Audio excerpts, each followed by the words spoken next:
Hello friends, welcome back to my channel Connecting with Accounts. In this video, we will learn about rules of accounting. आज इस video में हम rules of accounting के बारे में पढ़ेंगे. So let's start.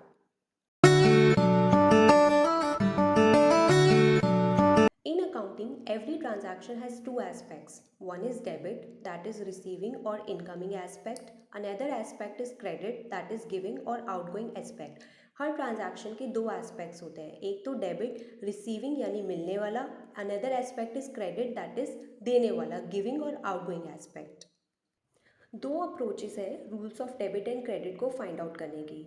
First approach is traditional approach, second approach is modern approach. आज इस वीडियो में हम rules of debit and credit as per traditional approach पढ़ेंगे. So let's start. There are three golden rules of accounting. On this basis, we decide which account is to be debited and which account is to be credited. Accounting के तीन सबसे golden rules हैं, उसके basis पे हम decide करते हैं कौन सा अकाउंट हमें डेबिट करना है, कौन सा अकाउंट हमें क्रेडिट करना है. First, debit the receiver, credit the giver. Second, debit what comes in, credit what goes out. Third, debit all expenses and losses, credit all incomes and gains. Let's discuss them in detail for better understanding. आइए अब हम detail में पढ़ते हैं इन्हें और अच्छे से समझने के लिए. Rule 1.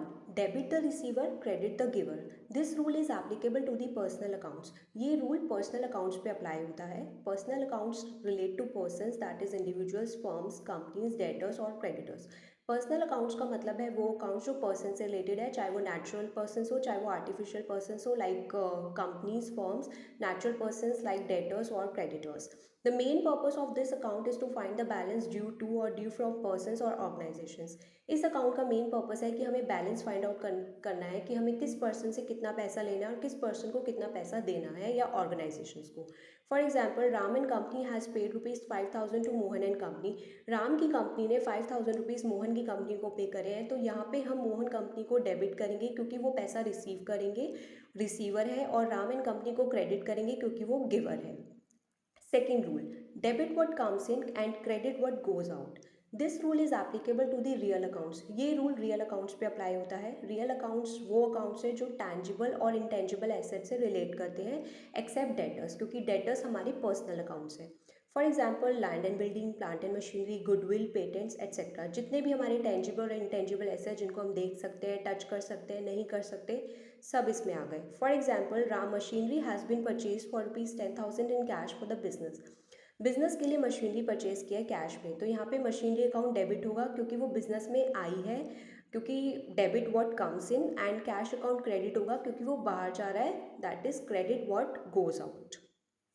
Third rule, debit all expenses and losses, credit all incomes and gains. This rule is applicable to the nominal accounts. ये रूल हमारे nominal accounts पे अप्लाई होता है. Nominal accounts relate to expenses, losses, gains, revenue like salary, interest paid or interest received, purchases, sales, commission received, etc. Nominal accounts वो accounts हैं जो हमारे जितने भी expenses, losses, gains, income से related accounts हैं, वो सारे हमारे nominal accounts हैं. For example, salary, purchases, sales, commission received. Net result इस अकाउंट का होता है प्रॉफिट और लॉस, जिसको हम कैपिटल अकाउंट में ट्रांसफर करते हैं बैलेंस शीट पे. एग्जाम्पल 1, सैलरी टू ₹20,000 की एम्प्लॉय को पे की है, तो यहाँ पे सैलरी अकाउंट डेबिट होगा क्योंकि वो हमारा एक्सपेंस है, debit all expenses and losses. Interest of ₹5,000 has been received on fix deposit. Fix deposit पे हमें इंटरेस्ट मिला है 5,000 का, तो इंटरेस्ट अकाउंट हमारा क्रेडिट होगा क्योंकि वो इनकम है, being credit all incomes and gains. Thank you for watching. Please like, share and subscribe to my channel @Connecting with Accounts.